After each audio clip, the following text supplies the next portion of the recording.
So I was supposed to go to the movies today. I was gonna go see The Shape of Water, but yesterday I went skating and I did exactly what this guy did, but instead of landing it and rolling away like a straight up pimp, I slipped and busted my motherfucking ass. So today I'm relegated to the bed and Netflix, which is cool because I've been wanting to see this movie that's been on my backlog for the longest, and it's called Mudbound. So here we go.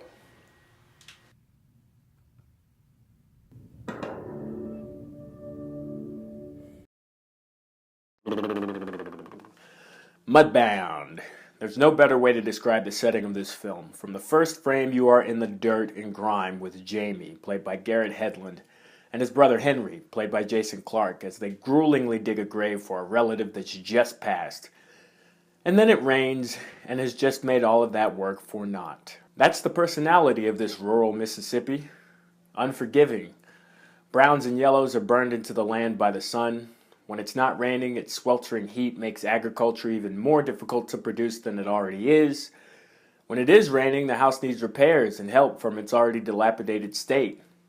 Oh, and I forgot, it's also blisteringly racist. I don't know what they let you do over there, but you in Mississippi now.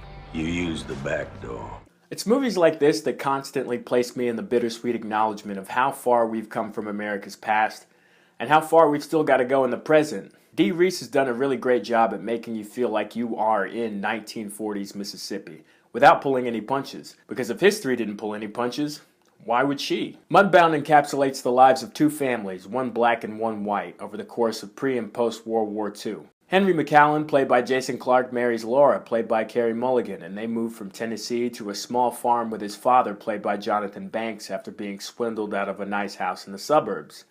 On the other side of the neighborhood is Hap and Florence Jackson, played by Rob Morgan and Mary J. Blige. They lived on this land for as long as Hap can remember, yet he doesn't own any of it. In saying that, this film is very narratively satisfying. Each character served a purpose to the story, especially when it came to pulling their own weight in regards to simply surviving. And one thing's for sure, regardless of race, this is not a land that favors the weak. When one injury or illness means probable death, or the inability to work and produce crops to sell and feed your family, the immediacy of survival is never far off, even in one's downtime. And more often than not, you'll need the help of your neighbors just to make it to the next day. Then there's the war. Both families have members going into the military for the fight. Jamie's a pilot, and Ronzel Jackson, the son of Hap and Florence, is a tanker. And being in the war comes with its own set of complications for both, most apparently upon coming back from it.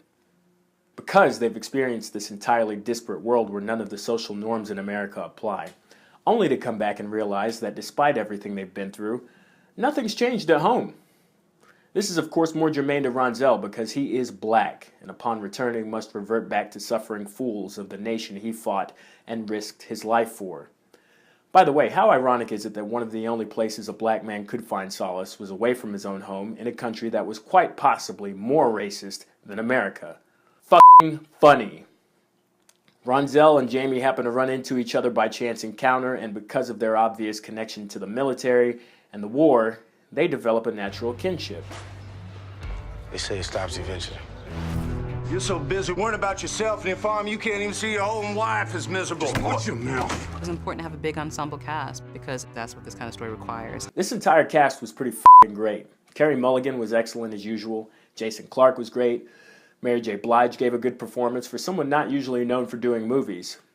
Rob Morgan was great as the father. Seeing his character balance being a man for his family, yet subservient to white people, was heartbreaking, to say the least. Jason Mitchell was excellent. I am super stoked to see him doing more drama, especially after seeing his amazing and highly underrated performance as Eazy-E in Straight Outta Compton. And then we got Garrett Hedlund. Now, I wasn't sold on Garrett until now. This is the best performance I've seen from him so far, and aside from some mumbling, which I had to turn on subtitles to understand what he was saying, he was pretty fucking fantastic. But the standout for Mudbound goes to Jonathan Banks. Having only seen Jonathan Banks from the Breaking Bad series, As a hitman with a very methodical yet somehow devil-may-care attitude, I was astounded to see how big of a role he had in this film. And boy did he run with it. Without any obvious makeup or prosthetics, I didn't see an inch of him from his previous role. Jonathan had me engrossed and disturbed simultaneously as the unapologetically racist Gramps of the family. I can't wait to see him act in more shit. Now, I haven't seen Pariah yet, but I'll be going back to it and checking it out before her next feature. But Dee Rees is definitely on my list of directors to watch. This was quite an accomplishment considering she's only made a couple of features thus far.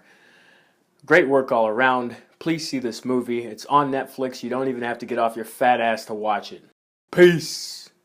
When I think of the farm, I think of mud. I dreamed in brown.